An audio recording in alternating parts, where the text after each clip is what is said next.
রেশমিকার সাক্ষীতে যাবজ্জীবন জেল হল সংযুক্তার।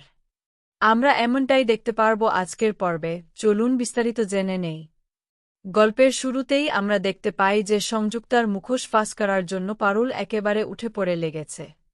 সে আর কোনোভাবেই পিছিয়ে যেতে রাজি নয়, কারণ এতদিনের অন্যায়ের শেষ সে নিজের চোখে দেখতে চায়। এর মধ্যেই রাজান হঠাৎ করে পারুলের ওপর নিজের অধিকারবোধ দেখাতে আসে। সে জোর করে পারুলের ফোনটা নিয়ে চেক করতে শুরু করে, যেন সবকিছুর উপর তার নিয়ন্ত্রণ আছে। তখনই পারুল রেগে গিয়ে বলে, তুই এসব কি করছিস? এটা একদমই ঠিক করছিস না। কোনো অধিকারে তুই আমার ঘরে রাতের বেলায় এসে আমার ফোন চেক করছিস? তোর কি আদৌ কোনো অধিকার আছে আমার ব্যক্তিগত জিনিসে হাত দেওয়ার? তাহলে এসব কাজ কেন করছিস? কিন্তু রায়ান আরও উগ্র হয়ে ওঠে। সে বলে, বেশ করেছি, আবার করব। তুই কেন ওই বুড়োটার সঙ্গে এভাবে মেসেজ করবি? রাতের বেলায় ও এখানে কি করতে এসেছে? 2 মিনিট কথা বললেই বা কী হয়েছে? এই কথায় পারুল আরও ক্ষিপ্ত হয়ে ওঠে। সে জোর গলায় বলে, দেখ তো তোমার ভাই কি করছে। রাতের বেলায় জোর করে আমার সঙ্গে অসভ্যতা করছে, আমার ফোনটা কেড়ে নিয়েছে। কোন অধিকারে এসব করতে পারে বলতো? ঘরের পরিবেশ তখন একেবারে টানটান হয়ে যায়। পারুল স্পষ্ট বুঝতে পারে, রায়ানের এই আচরণ শুধু সন্দেহ নেই, বরং নিয়ন্ত্রণ করার মানসিকতা। আর ঠিক এই সমাজেই পারুল আরও দৃঢ় সংকল্প করে, শুধু সংযুক্তার নয়, বরং এই সমস্ত অন্যায়ের বিরুদ্ধেই সে শেষ পর্যন্ত লড়বে, কোনোভাবেই আর চুপ করে থাকবে না। তখনই রুক্মিণী বলে, ভাই তুই এসব কেন করছিস?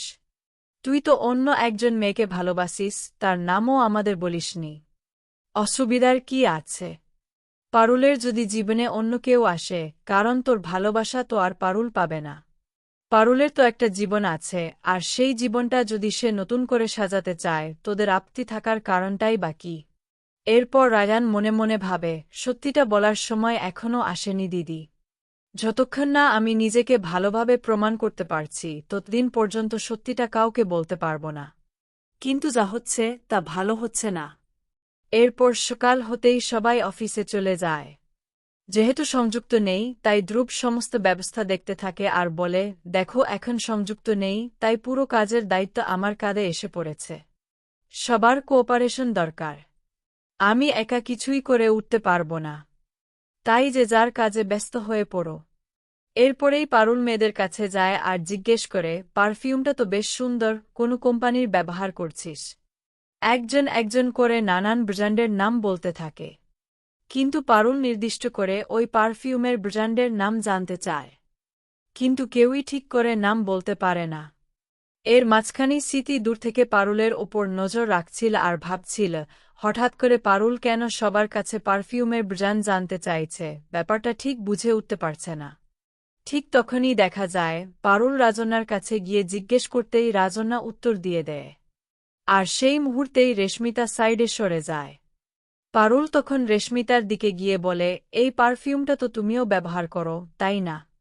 সত্যি করে বলো, রস্তের গার্লফ্রেন্ড কি তুমি ছিলে? তুমি কেন ওকে ফাঁসিয়ে দিলে?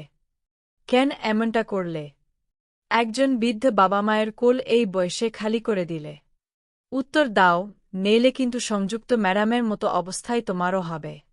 রেশমিতা তখন বলে, এবার তুই এসব কি করছিস? তুই কিন্তু খুব বেশি বাড়াবাড়ি করছিস।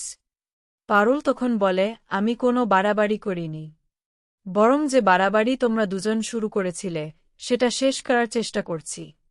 সংযুক্ত ম্যাডামের অবস্থা দেখে তো বুঝতেই পারছিস, এরপর তোমার অবস্থাও খারাপ হতে পারে। তাই সত্যি করে বলো, তুমি কি করেছিলে আর নজরদারের সঙ্গে তোমার কি সম্পর্ক? এই কথা শুনে রেশমিতা আর কিছু বলতে পারে না। কারণ সে বুঝে যায়, সে ইতিমধ্যেই ধরা পড়ে গেছে।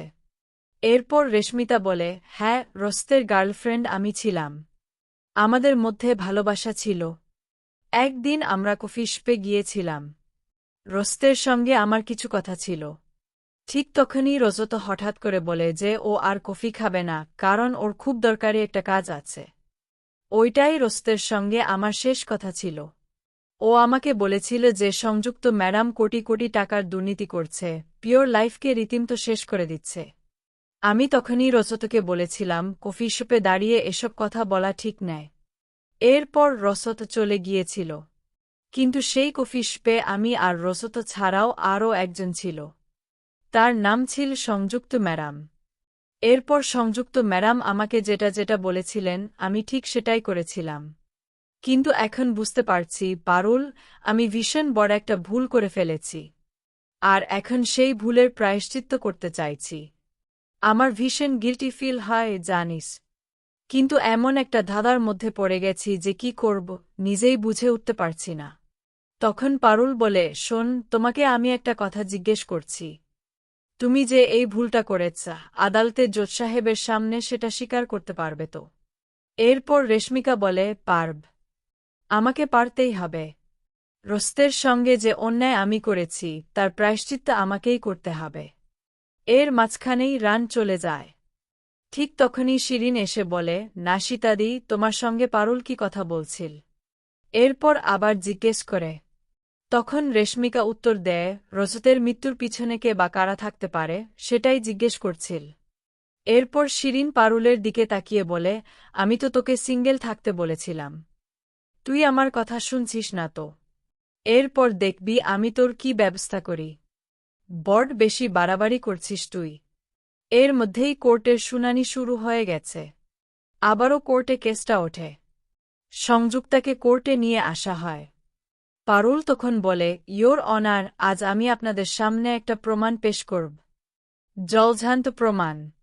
এই প্রমাণ দেখলেই আপনারা সমস্ত সত্যিটা জানতে পারবেন।